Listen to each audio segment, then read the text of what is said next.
சும்மா எப்போ கூப்பிட்டாலும் அவன்கிட்ட இதே பேசிட்டு இருக்கே. 18 வயசு வரைக்கும் லீகல் கார்டியன் எங்க அப்பா, அது எழுதி கொடுத்துருக்கு, ரெஜிஸ்டர் ஆயிடுச்சு கோர்ட்ல.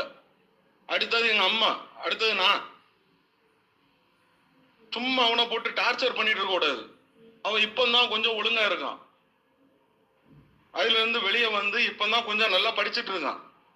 சும்மா நோண்டிட்டே இருந்தா நீ, அதாவது உங்ககிட்ட தான் கொடுக்க முடியாது. 18 வயசுக்கு அப்புறம் எல்லாத்தையும் பார்க்கலாம். சும்மா நோண்டிட்டே இருக்கக்கூடாது. சரி, அவங்க மேல ஒரு மரியாதை இருக்கு, காப்பாத்திக்காங்க. 10 மடங்கு பண்ண தெரியும் இங்கேயும். சும்மா ஒரு இதோடி போயிட்டே இருக்கணும். எவ்வளோ மெசேஜ் போட்டுட்டு டெலிட் பண்ணி பார்த்துட்டேன், ஒரு மரியாதையா பேசுவான்னு சொல்லிட்டு. ஆனா வந்து எப்படினாலும் இதை வந்து இதுக்கப்புறம் மரியாதையா பேச முடியாது.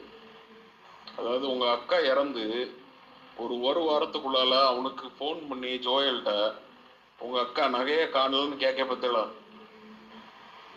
இதுக்கு வேண்டியதான் உங்க மாலாக்கா எங்களை கார்டியனா போட்டிருக்கு. புரிஞ்சா? ஏன்னா இதை விட வந்து எதுவுமே கிடையாது. இதை விட எதுவுமே சொல்ல முடியாது. ஏதோ அவங்க வந்து கடைசி நேரத்துல அவங்களுக்கு தோணி இருக்கு, அதனாலதான் இந்த கார்டியனா எங்களை போட்டது.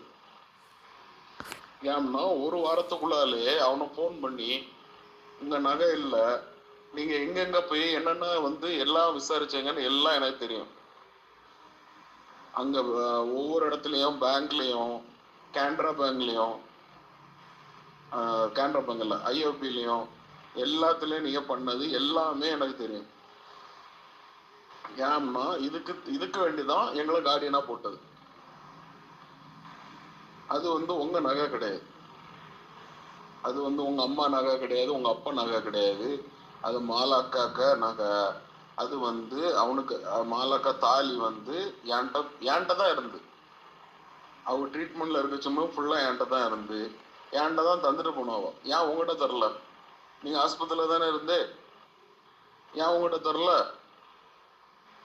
ஏன்னா அதை வந்து என்கிட்ட சொன்னாவோ, இதை வந்து ஜோயலுக்கு தான் போகணும் அப்படின்னு சொல்லி. அதனால அது என்கிட்ட தான் இருக்கு, அவனுக்கு தான் போகும். இது மட்டும் இல்லை, மாலாக்காக்க ஒவ்வொரு கம்மல் வரைக்கும் அவனுக்கு தான் போகும். அது நீங்க வச்சிருக்கலாம், இப்போ நீங்க என்னவும் பண்ணலாம், ஆனா எல்லாமே அவனுக்கு தான் போகும். அவனுக்கு ரைட்ஸ் என்னவோ அது அவனுக்கு போகும். நான் கூட வந்து கொஞ்சம் விட்டுடலான்னு பார்த்தேன். சரி, ஏன்னா எனக்கே அவ்வளவு சொத்து இருக்கு, ஜோயலுக்கு நான் பார்த்துக்கலான்னு பார்த்தேன். ஆனா அப்படி விட மாதிரி தெரில. இப்போ ஒவ்வொன்றும் அவனுக்கு வரக்கூடிய ஒரு புடி மண்ணையை நான் வாங்கி கொடுத்துட்டு தான் போவேன். அவனுக்கு வர வேண்டிய எல்லாம் அவனுக்கு வரும். அது நான் வந்து எப்படி பண்ணுமோ லீகலா நான் பண்ணிக்கிட்டேன். ஏன்னா லீகல் கார்டியன் நாங்க தானே. எப்படி நான் அதை வந்து அவனுக்கு கொடுக்கணுமோ நான் கொடுத்துக்கிட்டேன். நோண்டி விட்டுட்டு நான் இனி விட மாட்டேன். அதை ஓவரா நோண்டக்கூடாது. நாங்க வந்து நிறைய பண்ணலாம், சரியா?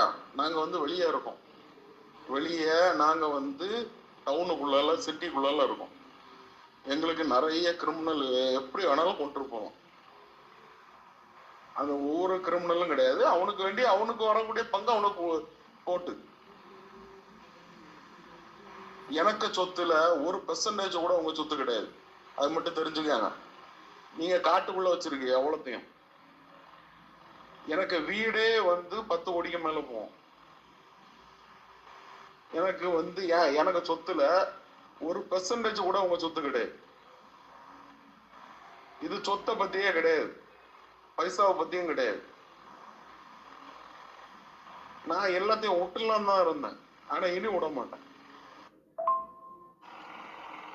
நான் ஒண்ணுதான் உங்ககிட்ட சொல்றேன், என்னன்னா நீங்க வந்து ஜோயல நோன்னா நான் எங்க தாத்தா சொத்துக்கு வருவேன்.